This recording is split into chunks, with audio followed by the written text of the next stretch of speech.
Grabe ang dagdag na yan ni hindi makabili ng 1/2 kilo yung dagdag ng per day. I agree, ma'am. Kaya po huwag lang tayo aasa sa sweldo natin. Please watch this video po. May tips ako sa inyo and other viewers. Alright?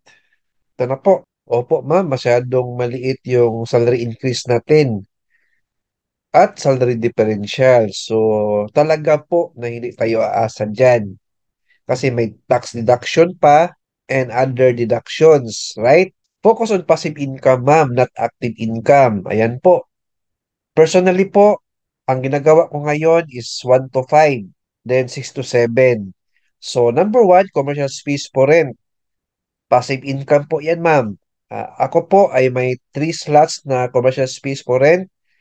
Sa ngayon po, may nag-rent na karinderya, meat shop, tsaka barber shop.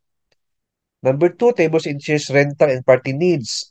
Another passive income po yan, ma'am. Number 3, buy and sell business. So, sa karinderya po na space renter ko, nagabili ako ng ulam, then ginabenta ko sa office mate ko. Buy and sell po ang tawag dyan, or pasabay food orders. Small income lang po, pero better yan kaysa walang income. Right?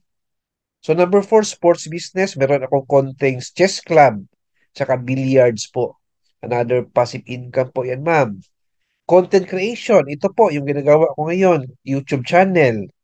So, naka-earn ako ng income nito. If I'm not mistaken po, ika-13 time ko na po naka-receive ng income from YouTube. Small income na po, but better than no income. And number 6 po, full-time job. So, meron akong 8 to 5 jobs. Sa GOCC po ako, ma'am. Government employee din ako kagaya po ninyo. But, hindi ako rely lang sa sweldo ko or dependent sa sweldo ko. Focus ako sa passive income po, not active income. And number 7, part-time college teaching. Nagaturo ako before.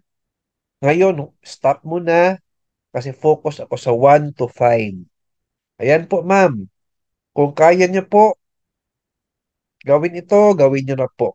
I remember, nag-loan po ako sa GSIS, sa Pag-ibig, sa Land Bank for the starting capital of this business po. So, again po, huwag kayo aasa sa sweldo ninyo, ma'am. Kahit mag-increase pa yan annually, kulangin talaga yan, ma'am. Kasi at active income yan, better sa passive income po kasi income yan while you are sleeping. Kasi po, people works for you.